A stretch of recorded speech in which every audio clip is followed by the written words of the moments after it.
All seems quiet in the galaxy. Armies are preparing and moving the pieces on the board to the next objective. It is a rare time of tranquility for citizens, but in the shadows, the scoundrels of the galaxy are making their move. The conflict resulted in very attractive bounties across a great variety of targets, Thrawn being one of them, but of course also Jango and Boba Fett. Since the encounter on Tatooine, they have laid low, passing down information to Count Dooku whenever something roams around the Coruscant criminal underworld. Dooku and Grievous had come up with a new plan. The increased pirate activity due to the emerging bounties and scavenging has delayed reinforcements and supplies for several factions, but it wasn't enough. With the bounty hunters now hunting each other, Dooku wished to unleash a full-on pirate wars. Skirmishes and battles would be fought in the cities and streets, and if their clashes could escalate to use stolen hardware from particular factions, it would be even better. The Republic would have to lend an eye to watch the pirates' activity, giving the Separatists a bigger chance to move unnoticed or strike with an ambush. Dooku chose Jango Fett and his son as his generals. If large-scale battles against other pirates were won, Dooku would receive some of the captured armor and weaponry for his war effort. Having mighty walkers previously captured by pirates at his side would greatly increase his chances. But to have a force large and fierce enough to stand against other pirate leaders, one would need a lot of financial backing. Dooku ordered a hit on the Coruscant Bank. They thought that no one would notice this preparation, as most attention was aimed at the Republic's next destination of war, Umbara. Jango and Boba discussed the plan for the heist. It would have to take place during the day. Security is going to be tight, but the possibilities of hostages would give them lead way. They would need a big group of scoundrels to pull this heist off. Jango knew just the man for the job. An old withered Mandalorian by the name of Surbiton Milo had gotten a reputation amongst the underworld for taking on any job as long as the pay was good. According to some, he had lost his mind due to the drinking, gambling, and fighting for all those years. He would take on the jobs other bounty hunters wouldn't, killing women and children in his long career as well.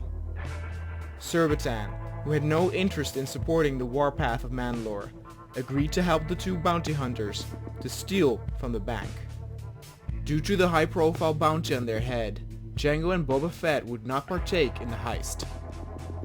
Instead, Surbiton gave them a list of potential competent scum and villainy across Coruscant, who would certainly agree to join the heist if persuaded with enough money beforehand. Amongst these scum were the notorious Harami twins and the fire-enthusiastic Kaji Fiteru, another fellow Mandalorian. They all agreed to join the bank heist, and Jango and Boba were delighted that their preparations were complete.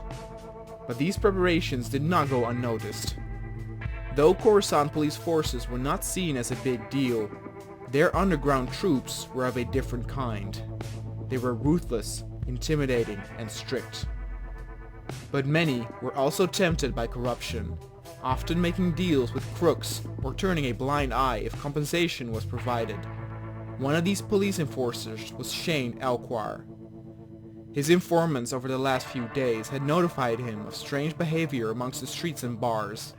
He even heard that Boba and Jango Fett had been sighted. At first, he did not believe such rumors, until one of his men tracked them down.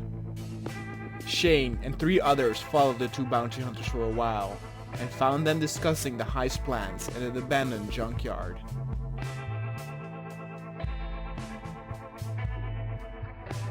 The two seemed surprised to see the police forces. Shane threatened to hand the two bounty hunter over to others in order to claim the reward for themselves. Unless, of course, a deal could be made that would be large enough to let them go. But then, Jango dropped the act of being surprised. He would make no deal, and in fact, they had lured the police enforcers here on purpose. Knowing how corrupt the underground police are, Jango figured their whereabouts were not reported to the higher-ups. This junkyard was notorious among certain criminals to get rid of evidence or certain people, as it was home to a rancor luring in the back. When the ground began to shake, and before Shane and his men knew what was going on, it was already too late. Django and his son made a quick exit using their jetpacks, and left the area as the Rancor feasted on the flesh of Shane and his men. A few days later, the heist was on, and Surbiton and his crew approached the bank. They did the approach carefully. Even though they consisted of a large group, they kept their calm and composure. They casually walked through the front entrance onto the main waiting room.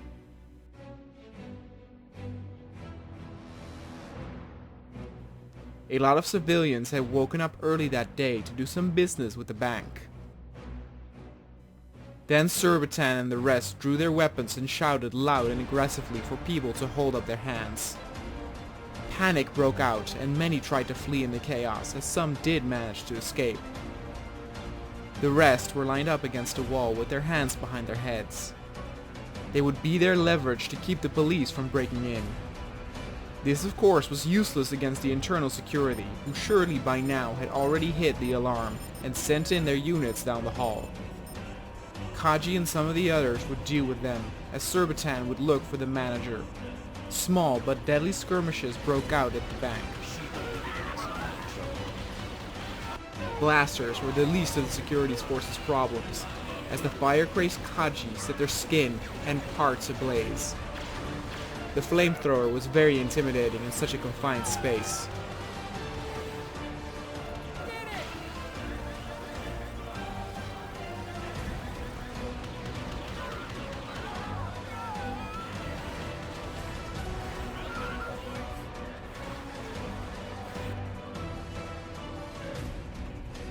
Surbiton had found the manager's office where he and some clients were in a business meeting when they heard all the ruckus. Surbiton entered and ordered the manager to stand up. He always had a launcher on his back, as he knew how threatening it looked, and he requested to be guided to the vault by the manager. Trembling, he replied confirmatively. Outside the bank, police units had gathered and blocked the exits. They created a barricade with their vehicles, and were trying to get a hold of the situation regarding the hostages. Meanwhile, the battle between internal security and the robbers carried on, as it spread all throughout the building.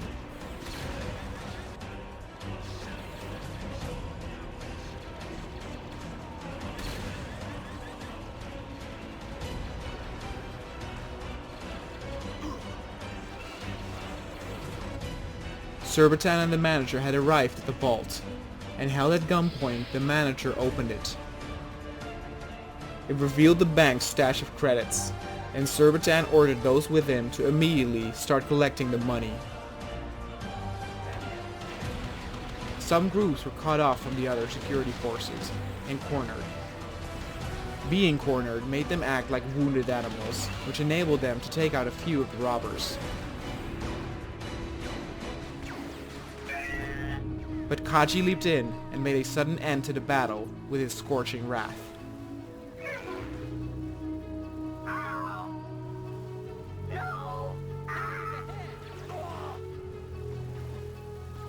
The group quickly dispersed to join the others, and planned to release some of the hostages to buy some more time from the outside forces of entering. They released a handful of them through the back entrance, where the police was awaiting them. Unsurprisingly, the civilians were panicked and crying as the police tried to get any information out of them regarding the situation inside. But then, all of a sudden, a large explosion occurred, blowing up the police and civilians in a huge ball of fire. Though Surbiton was ruthless, he was known to respect the contract and avoid collateral damage if he could. But Kaji loved to deal out death and destruction, and had sneakily planted a sticky grenade on one of the hostages they released. The situation was considered out of control, and it was decided that Senate commandos would breach the bank.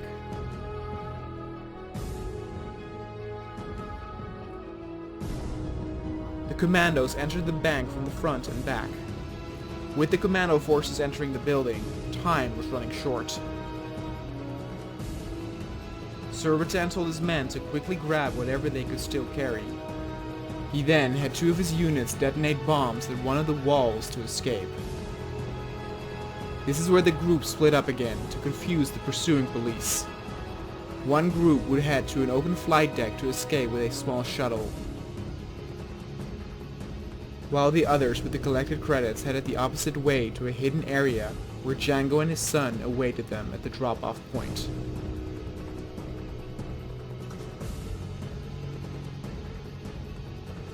The transaction was done smooth and quick, but even though the collected sum was huge, it was not as big as it could have been.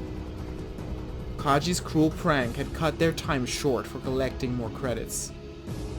When Surbiton explained this, the Mandalorians did not hesitate to take their fellow kin down for retribution. Dooku had received the financial backing he wanted, and the first step to our pirate wars had been set, as well as the first assault on the planet of Utapau.